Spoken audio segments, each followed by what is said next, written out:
जय हिंद दोस्तों। मेरा नाम विशाल सिंह है।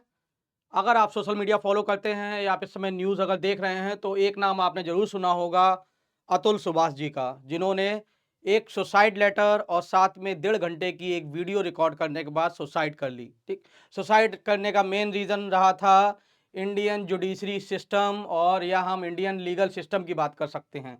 ठीक है, पहली बात मैं आपको ये क्लियर कर देना चाहता हूँ, किसी भी चीज़ का एंड कभी सुसाइड नहीं हो सकता। ठीक है, समय पे भरोसा रखिए, अपने हिम्मत बनाए रखिए। कोई भी रीज़न हो, कितना भी बड़ा रीज़न हो, ठीक है, सुसाइड कभी भी किसी भी चीज़ का समाधान नहीं हो सकता। ठीक, भरोसा रखिए। हो सकता है कि आप जिनके मतलब जिनसे आप उम्मीद लगाए बैठे हैं वो शख्स सही नहीं है, ठीक है, गलत आदमी पे आप भरोसा करे बैठे हैं, जैसे शायद इन्होंने किया हो अपने वकील पर या किसी पर भी, इंडियन जुडिशरी सिस्टम पर, किसी पर भी भरोसा किया हो सकता है वो सब गलत लोग इन्हें मिले हों, हो सकता है सब कुछ करप्ट हो, मैं ये भी मान सकता हूं। ठीक है, इनकी वीडियो 1.5 घंटे की अगर आप देखेंगे, आपको जीवन से मतलब ये समझ में आएगा कि आदमी किस किस कैसी कैसी परिस्थितियों से बेचारा जूझ रहा होगा। हम्म, वैसे तो कह देना बहुत आसान है कि किसी भी चीज का अंत जो है सुसाइड नहीं होता, जिस पे बीत रही होती है वही जानता है। ठीक है, अ, एक आदमी शादी करता है ये सोचकर कि जो है अब जो है सब कुछ मेरा जो है मेरी वाइफ के लिए रहेगा। लेकिन जो है वही वाइफ जो है इंडियन लीगल सिस्टम का फायदा उठाते हुए और जो है आपको जो है और आपके पूरे परिवार को धरती पे ही रह के नर्क के दर्शन करा देती है। कुछ ऐसा ही इनके साथ हुआ है। ठीक, बहुत सारे क्वेश्चंस सामने आते हैं, बहुत सारे क्वेश्चंस। ठीक, कि एक पर्सन के ऊपर इतनी सारी एफआईआर, 8 से 10 एफआईआर अलग अलग प्रोविजंस में। अगर हम इंडियन लीगल सिस्टम की बात करें तो यहाँ पर हमें पता है वुमेन एम्पावरमेंट के लिए बहुत सारे कानून जो है स्पेशली बनाए गए हैं। ठीक है, जैसे आर्टिकल 15 एंड 16 में जो है स्टेट को पावर मिली हुई है कि वो वुमेन के लिए स्पेशल लॉ बना सकते हैं, और वुमेन की परिस्थिति को पुराने जमाने में देखते हुए उस लॉ को बनाया भी गया। आज भी अगर कोई बात होती है तो यही दिखाया जाता है कि वुमेन को जो है उसका आदमी अपनी महिला को या अपनी पत्नी को पेड़ से बांध के मार रहा है, ठीक है, या जो है उसको घर से बाहर निकाले दे रहा है, या उसको खाना नहीं दे रहा है, या कुछ भी ऐसा। ठीक है, समझे कि नहीं, उसकी बद से बद हालत किए दे रहा है। लेकिन कभी भी आपको ये नहीं दिखाया गया होगा कि वुमेन द्वारा मैन का, उस आदमी का तो छोड़ो, उसके पूरे परिवार का क्या हाल किया जा सकता है। इस आदमी को इतना उसे बेबस कर दिया गया सबके द्वारा कि उसे सुसाइड करने के अलावा कुछ नहीं दिखा।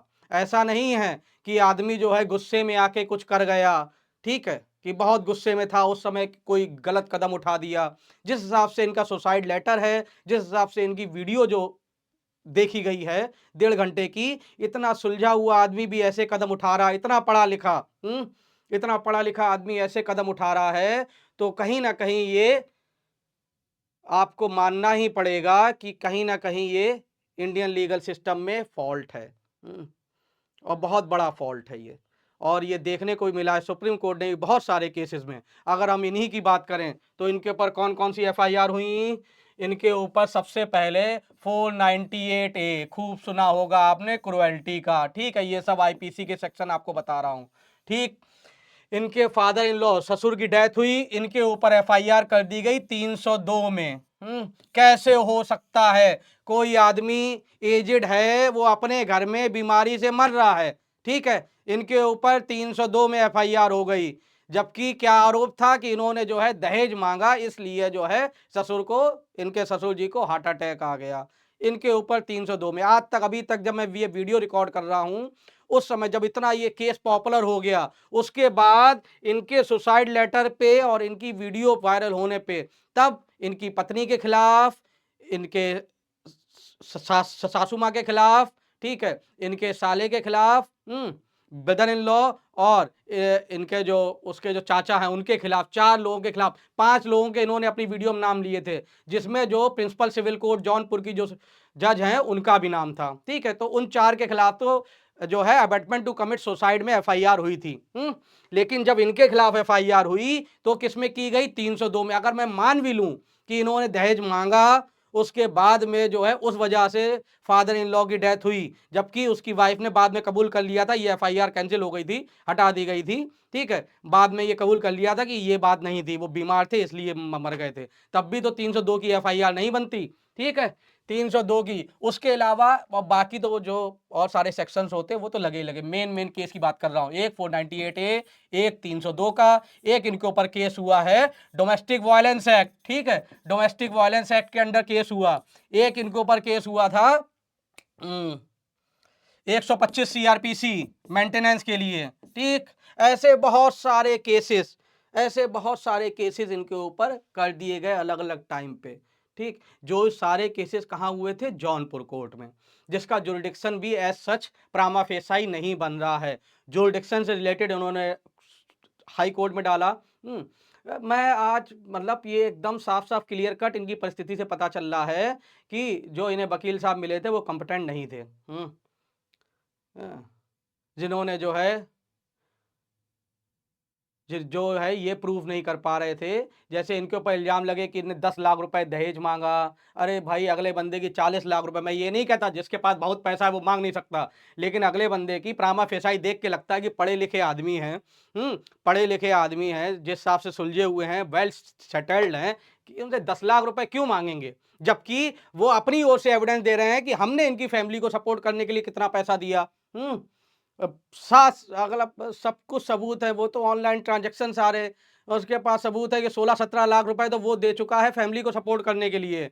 कोर्ट यहाँ पर मेंटेनेंस के ऑर्डर करती है सेक्शन 125 सीआरपीसी में कि 80,000 रुपए पर मंथ दो वाइफ को। वाइफ जबकि खूब वेल सेटल्ड है, वेल सेटल्ड होने के बाद बढ़िया जॉब कर रही है, वही 80,000 रुपए का इस्तेमाल किया जा रहा है इन सब केसेस को उसके खिलाफ इस्तेमाल करने के लिए। मेन रीजन उसने सुसाइड का अपना यही बताया था कि मेन सोर्स ऑफ मनी मैं हूं। ठीक है, मैं पैसा कमा रहा हूं और वाइफ को दे रहा हूं, वो पैसा वो मेरे ही खिलाफ, मेरी फैमिली के खिलाफ इस्तेमाल कर रही है इन केसेस के लिए। मैं पैसा कमा रहा हूं, जिसका टैक्स जा रहा है, वो टैक्स से गवर्नमेंट में जो जुडिशरी में जजेस को सैलरी मिल रही है, और वो पैसा वो इस्तेमाल कर रहे हैं हम ही से रिश्वत मांगने के लिए। सीधा सीधा इल्जाम लगाया, मैं नहीं बोल रहा हूं। ठीक है, इंडियन एविडेंस एक्ट का सेक्शन 32(1) ये बोलता है कि dying declaration is a substantive piece of evidence. मरने से पहले कही हुई बात सत्य होती है। ठीक है, अगर उसी हिसाब से अगर मैं मान के चलूं, जिस हिसाब से जिस इंडियन कानून की वजह से उसने ये किया है, उसी कानून को मैं अगर मान के बात करूं तो 32(1) डाइंग डिक्लेरेशन है वो। ठीक है, डाइंग डिक्लेरेशन है। और डाइंग डिक्लेरेशन कोई भी आदमी जो है अपने भगवान से अपने मुंह पे झूठ लेके नहीं जाता है। ठीक है, कुछ झूठ बोलकर वो नहीं मरता, ये इंडियन लॉ बोलता है। ठीक, तो उसी बिहाफ पे मैं बोल रहा हूं। कोई भी आदमी जब वेल सेटल्ड होने के बाद, इतना पैसा कमाने के बाद, 40 लाख रुपए साल का पैकेज होने के बाद, ठीक है, वो इस करप्ट इंडियन सिस्टम से लड़ नहीं पाया। लड़ तो लेता, ये कोई कहावत, ये कोई झूठ नहीं है कि कानून पैसों वालों का है, लेकिन उन पैसों वाले का है जो सिस्टम से चलना नहीं चाहते हैं। ठीक है, वो सिस्टम से ना चलता, जैसे उसने बोला कि 5 लाख रुपए हमसे मांगे गए जज के द्वारा, वो दे देता, कोई दिक्कत नहीं होती उसको। उसने सोचा कि हम पढ़े लिखे हैं, इंडियन जुडिशरी पे मेरा भरोसा है। ठीक है, हमने जब कुछ गलत किया नहीं है तो मैं क्यों किसी को पैसा दूं। ठीक है, और उसका परिणाम क्या हुआ? उसका परिणाम ये हुआ कि सब कुछ उसे खत्म करना पड़ा।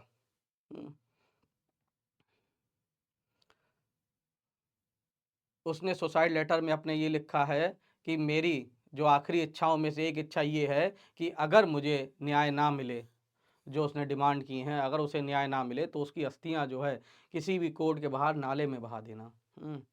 जिस कोर्ट पे उसे इतना भरोसा था, कम से कम उसकी अस्थियों को पता तो चल जाए कि जो है वो कोर्ट आपको क्या दे रही है। मतलब कि इस समय नीड ऑफ द आवर है ये। ठीक, कोर्ट ने बहुत बार बोला है कि ये क्या है, ये मिसयूज ऑफ सेक्शन 498A, कितनी सारी गाइडलाइंस इश्यू हुई। भाई, इसमें स्ट्रिक्ट गाइडलाइंस की ज़रूरत है। ठीक है, स्ट्रिक्ट गाइडलाइंस की ज़रूरत है। मैं होता ही कौन हूँ सब कुछ ये बताने वाला, लेकिन फिर भी एक आम नागरिक की हैसियत से मैं ये भूल जाता हूँ कि मैं मैं भी लॉ ग्रेजुएट हूँ, मैं ये भूल जाता हूँ कि जो है लॉ में पोस्ट ग्रेजुएट हूँ, सब कुछ मुझे लॉ की नॉलेज है। लेकिन ये सब भूलने के बावजूद किसी एक साधारण आदमी, कॉमन मैन से अगर पूछ लें तो वो भी आपको ये बता देगा क्या क्या गाइडलाइंस होनी चाहिए। ठीक है। सबसे बड़ी बात, अगर आप महानगर में रहते हैं, मेट्रोपॉलिटन एरिया में रहते हैं, एजुकेटेड हैं, सब बातें हैं, ठीक है, तो क्या है, तो एफआईआर केवल एक इंफॉर्मेशन से उसके अगेंस्ट में नहीं होनी चाहिए। उसमें कम से कम एक प्रिलिमिनरी इन्वेस्टिगेशन होनी चाहिए कि प्रामा फेसाई ऐसा कुछ मिल रहा है कि नहीं मिल रहा है, कि उसको केवल हरेस करने के लिए, उसकी फैमिली को केवल हरेस करने के लिए जितने भी उसमें नाम डाले जाते हैं, ठीक है, उसका भाई जो उसे केवल एक बार मिला, क्या क्या उसके ऊपर लग गया, अननेचुरल ऑफेंसेस, ठीक है, अननेचुरल एक्ट अपनी बीवी के साथ। ऐसा नहीं कहता हूं कि मैं बीवी के साथ अननेचुरल एक्ट नहीं, मतलब कि अपराध नहीं है, अपराध है, ठीक है, लेकिन ये सब चीजें तभी से क्यों हुई, जब उसने पैसा देना बंद कर दिया तभी ये सारी चीजें सामने आ गई। फादर की मौत कभी 2019-20 में हुई होगी, जब वो 2022 में अलग हुई तब वो 302 की एफआईआर करा रहे हैं। नॉर्मली एफआईआर कराना इतना आसान नहीं होता है, ये सब करप्ट सिस्टम का ही पार्ट है, इसमें कोई छुपा नहीं सकता।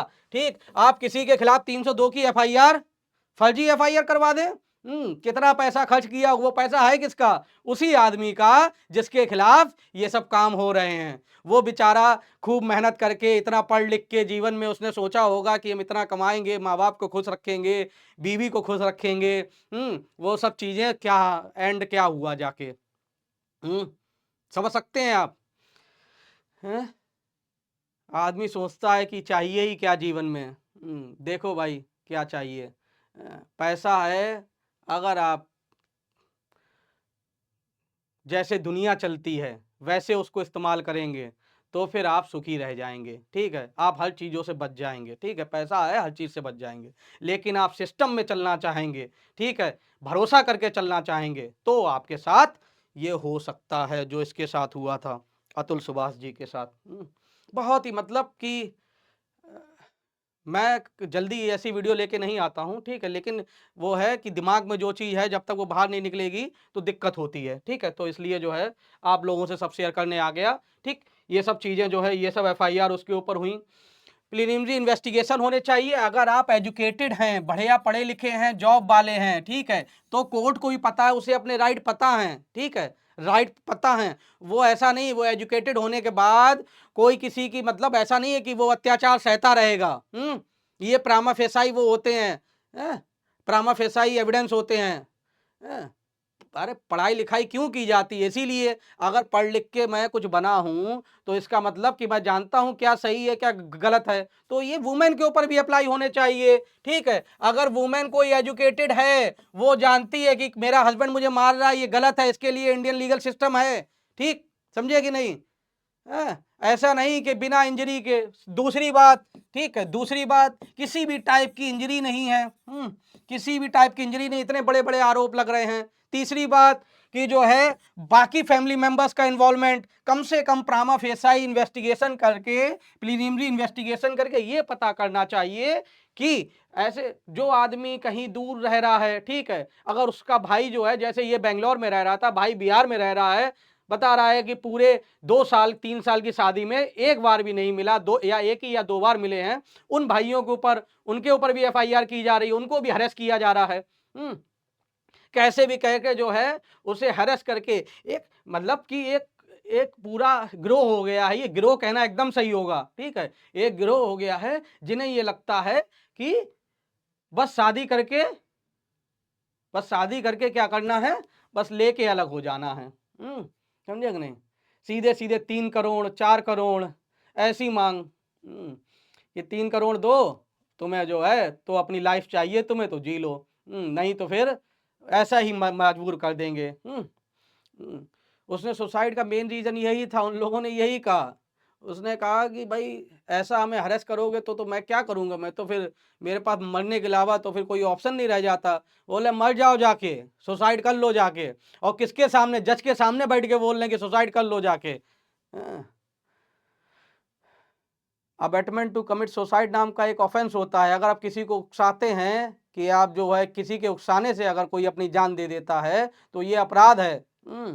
और ये अपराध जो है जज के सामने किया जा रहा है, और जज साहब भी जो है बैठे हुए पता नहीं क्या कर रहे हैं। और इन्होंने जो है इन सब हरेसमेंट की वजह से इन्होंने जो सुसाइड कर ली, उस पे जब तक इतना मीडिया में हाईलाइट नहीं हुआ तब तक कुछ नहीं हुआ। ठीक है, मीडिया में हाईलाइट होने के बाद वो अबैटमेंट टू कमिट सुसाइड पे FIR हुई है। इतना हाईलाइट होने के बाद, वरना नहीं होती। और जो सिस्टम के साथ चल जाए, जो चाहे वो FIR आप करवा दो। 302 की FIR हो गई इतनी आसानी से। 302 तो यहाँ पर दूर दूर तक नहीं बनता था। 498A का तो आपने सभी नाम ने सुना होगा। ठीक है, 498A तो जो है जाने कितने घर तबाह किए होंगे। सीधे ये बोलते हैं 498A का नाम सुना है, बस उतने में ही जो है पूरा घर जो है सहम जाता है कि चुपचाप रहो भाई, कम से कम बीवी घर में, मतलब कम से कम बहू घर में तो रहने दे रही है। एक FIR करेगी, पूरा घर जेल में रहेगा, फिर वो अकेली रहेगी घर में। नहीं। तो ये जुडिशरी को इस समय जितने लोगों को भी जुडिशरी पे भरोसा है, और एक बात तो मैं मतलब एकदम श्योर शॉर्ट बोल सकता हूँ कि अतुल सुभाष को जितने भी लोग मिले लीगल सिस्टम में, वो सही नहीं मिले। पूरा लीगल सिस्टम ऐसा नहीं है। उन्हें सुसाइड करने की ज़रूरत नहीं थी, कैसे भी करके ये बात उन्हें पब्लिक तक पहुंचाने की ज़रूरत थी। ठीक है, सुसाइड करके पहुंचाना ज़रूरी नहीं था। ठीक है, पब्लिक तक पहुंचाने की ज़रूरत थी। बहुत सारे लोग ऐसे हैं, जैसे बहुत सारे काम जो हैं इसमें जो हट सकते थे और इन्हें आराम मिल सकता था। ठीक है, जैसे जो है उन्हें बेंगलोर से यहाँ पर हर डेट पे आना। एक तो यही है, लॉ अवॉइडिंग सिटिंग, जो लॉ मानता है उसके साथ दिक्कत ही दिक्कत है। आपके पास एक सम्मन आए, उस सम्मन को आप ले लें तो आप फंस गए, सम्मन ना लें तो आपको कम से कम 2-3 महीने का टाइम मिलता रहेगा। ठीक है, जो है वैसे CRPC में कि जो है एडजमेंट केस में नेक्स्ट डेट आपको इतनी आसानी से नहीं मिलेगी, लेकिन वैसे आप कोर्ट में अगर जाएं हकीकत में तो आपको पता चल जाएगा कि कैसे केस चलते हैं। बिल्कुल सही बोला है कि नॉर्मली जिस दिन भी आप कोर्ट जाएंगे उस दिन कोर्ट में आपके केस में कुछ नहीं होगा, लेकिन अगर आप नहीं जाते हैं तो आपके खिलाफ वारंट जरूर इशू हो जाएगा। अगर आप कोई भी डेट मिस कर दें तो वारंट जरूर इशू हो जाएगा। अगर आप पहुंच जाएं तो वहां कुछ भी नहीं होगा, कोई काम नहीं कराया जाएगा। ठीक है, बस आपको वो हरेस करने के लिए कोर्ट में बस चक्कर काटते रहो। ठीक है, इसीलिए तो कहा जाता है कि भाई कोर्ट के बाहर आदमी जो है कुछ भी देने को तैयार हो जाता है। अगर ये दे के सब कुछ खत्म कर देते तो इन्हें जीवन नहीं खत्म करना पड़ता, लेकिन अगले बंदे ने ये सोचा कि मैं न्यायालय पे भरोसा करता हूँ। ठीक है, मैं पढ़ा लिखा आदमी हूँ, मुझे कैसे कोई परेशान कर सकता है। ठीक है, लेकिन ये नहीं जानते थे कि कितना अंदर से ये करप्ट सिस्टम है सब, जिसकी वजह से एंड यही हुआ कि उन्हें सुसाइड करना पड़ा। खैर, ये सुसाइड तो उन्हें भरोसा करना चाहिए था। वक्त आता और जो है बात तो यही थी कि मेन बात ये हो रही थी कि उन्हीं के पैसे से उनके खिलाफ ये सब इस्तेमाल किया जा रहा था। ठीक है, उसी के पैसे, वो 3 लाख रुपए महीने कमाता है, 80,000 रुपये बीवी को देता है एज ए मेंटेनेंस, जो कोर्ट ने ऑर्डर किया था। वही 80,000 रुपये वो अपने वकीलों को देके और इनके खिलाफ ये सब कार्रवाई करवाई जाती थी। ठीक है, तो जो है इसीलिए उसने मेन सोचा कि जो सोर्स ऑफ मनी है, जहाँ से पैसा आ रहा है हर चीज़ के लिए, उसी को ही ख़त्म किया जाए। उसको ख़त्म कर देंगे तो बात अपने आप ही ख़त्म हो जाएगी, है कि नहीं? कि जो है शैतान को जो है खाना ही आप दे रहे हैं तो शैतान तो बलवान बनेगा ही बनेगा। एट द एंड बहुत ही नीड, ऐसा नहीं है, इससे पहले बहुत सारे केसेस ऐसे आए जिसमें अभी एक थोड़े दिन पहले एक न्यूज़ में आया था कि एक पुलिस कांस्टेबल था, उसे जो है हरेस कर रखा था, एंड में उसने सुसाइड ही किया। ठीक है, उसके ऊपर ये उसे इसलिए ब्लैकमेल किया जाता था कि हम तुम्हारे ऊपर 376 का केस कर देंगे, पैसा दो पैसा दो। उसने 8-10 लाख रुपए जहां तक दे पाया उसने दे पाया, एंड में जाके उसने सुसाइड ही करनी पड़ी। जो मिसयूज ऑफ लॉ है, ठीक है, परफेक्ट एग्जाम्पल ये सब दिखते हैं मिसयूज ऑफ लॉ के, कि कैसे इंडियन लॉ को मिसयूज किया जाता है। जो हमने वुमेन एम्पावरमेंट के लिए बनाया था, जो हमने इसलिए बनाया था कि किसी महिला के ऊपर अत्याचार ना हो, है, वही कानून जो है अब जो है उसका कुछ और रूप ले चुके हैं। वही कानून कुछ और रूप ले चुके हैं। अब इसको शेप में, इसको कंट्रोल में लाना बहुत ज़रूरी है, ठीक है, जिसके लिए स्ट्रिक्ट गाइडलाइंस इशू करना बहुत ज़रूरी है। जैसे कि कुछ जो हैं कि जो है अगर अगर एजुकेशन मतलब एजुकेटेड हैं, ठीक है, आप जो है मेट्रोपॉलिटन एरिया में रहते हैं तो वहाँ पे आपको हर चीज़ का इजी एक्सेस है, ठीक है, वहाँ पर इतनी जल्दी किसी चीज़ को आप, ऐसा नहीं है कि शहरों में या मेट्रोपॉलिटन एरिया में या पढ़े लिखे में कोई जो है उनको इतनी जल्दी परेशान कर पाए। रूरल एरिया में हम आज भी मानते हैं कि महिलाओं के साथ अत्याचार होते हैं, वो कम पढ़ी लिखी होती हैं, उन्हें नहीं पता होते हमारे राइट क्या हैं, ठीक है। ऐसे कोई एजुकेटेड है, इतनी एजुकेटेड महिला हो, ठीक है, कोई इंजरी नहीं है, उसके बाद में आप जो है महानगर एरिया में रहते हैं, आप बड़ी बड़ी जॉबें करते हैं, उसके बाद आप ऐसे आरोप लगाते हैं, तो फिर वो, और सो भी बेटाइम कि फादर की डेथ हुई 2 साल पहले, 2 साल बाद हस्बैंड से लड़ाई हुई तो उसी के ऊपर 302 का केस करवा दो, ठीक है, 302 पता है इसकी पनिशमेंट क्या है? डेथ और लाइफ इम्प्रिजमेंट, ठीक है। 498 ए तो जब मन हो तब करवा दो, ठीक है। डोमेस्टिक वायलेंस एक्ट जब मन हो तब करा दो। 125 सीआरपीसी, उसी से पैसा लो, उसी के ऊपर इस्तेमाल करो। अननेचुरल एक्ट, वो तो ये कहो कि सुप्रीम कोर्ट ने एक्सेप्ट नहीं किया, वरना ये तो और लाने वाले थे मैरिटल रेप, ठीक है, एक चीज और लाने वाले थे, ये एग्जिस्टेंस में अभी नहीं है, ठीक है। सुप्रीम कोर्ट ने जो है गवर्नमेंट के ऊपर डाल दिया था कि गवर्नमेंट इस पे लॉ बनाए, क्या है? Marital rape. मैरिटल रेप क्या होता है? मैरिटल रेप होता है कि अगर वाइफ की कंसेंट नहीं है, फिर भी अगर हस्बैंड अपनी वाइफ के साथ सेक्सुअल इंटरकोर्स करता है तो वो इक्वल टू रेप माना जाए, ठीक है, इक्वल जैसे रेप होता है वैसे ही, ठीक है। वो तो ये कहो ये मैरिटल रेप नहीं आया, वरना तो एक और इनके पास 498 ए के 498 तो इसके सामने छोटा ही रहता, रेप तो बहुत बड़ा अपराध हो गया, ठीक है। मैरिटल रेप जैसे भी इनके ऊपर एफआईआर होती। और चलिए, अगर इससे भी जो है सिस्टम नहीं जाग रहा है, हकीकत में बहुत ही सुलझा हुआ, ठीक है, बस एक ही गलत काम किया है कि सुसाइड किया है, ठीक है। उसके अलावा हर पॉइंट को उन्होंने जो है, अतुल जी ने हर पॉइंट को जो डिस्कस किया है ना, हम्म, समझ में आता है कि कितना सुलझा हुआ आदमी हो सकता है वो। भगवान कभी किसी के साथ ऐसा ना करे, जिसने जो है अपनी वाइफ की फैमिली को इतना सपोर्ट किया हो, ऑनलाइन पेमेंट के ट्रांजैक्शन, सब कुछ एविडेंस के तौर पे लगाया है, ठीक है, सब चीज़ें लगाई हैं। सुसाइड नोट 25 पेज का, 28 पेज का लिखा है, 1.5 घंटे की वीडियो बनाई है, हर चीज़ को बेहतरीन तरीके से इलोबरेट किया है कि कैसे क्या क्या मेरे साथ हुआ, ठीक है। आज किसी से छुपाने वाली ये बात नहीं है, जो उसने जो उन्होंने अपने सुसाइड वीडियो में बोला है कि जो है कि बाबू जो है जज के नीचे बैठ के 50-50 रुपए आदमी के हिसाब से लिया जाता है, किसी से 50, किसी से 100, किसी से 200। अगर किसी ने भी कोर्ट की हालत देखी है, कोई भी आदमी कोर्ट में गया है तो उसे पता है कि पैसा कहाँ चलता है, समझे कि नहीं, काम कराने के लिए क्या करना है। कोई भी खाली जेब कोर्ट में नहीं जाता है, वो जानता है कि खाली जेब जाने से वहाँ पर कुछ भी नहीं होना है, कोई छुपा हुआ नहीं है ये, ठीक है। चलिए, इतना ही है। उम्मीद करता हूँ कि आगे वाले टाइम में हमें कोई ना कोई ऐसा लॉ जो है, कोई ना कोई सुप्रीम कोर्ट की गाइडलाइंस देखने को मिलेगी, ठीक है। और एक बात फिर से, किसी भी चीज़ का एंड जो है सुसाइड नहीं हो सकता, ध्यान रखिएगा इस चीज़ का, ठीक है।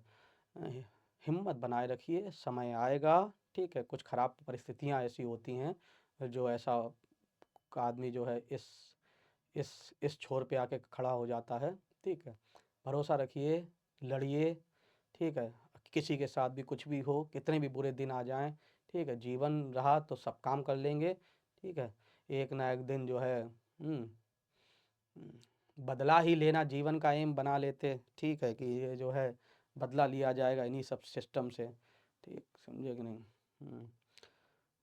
जब यही है,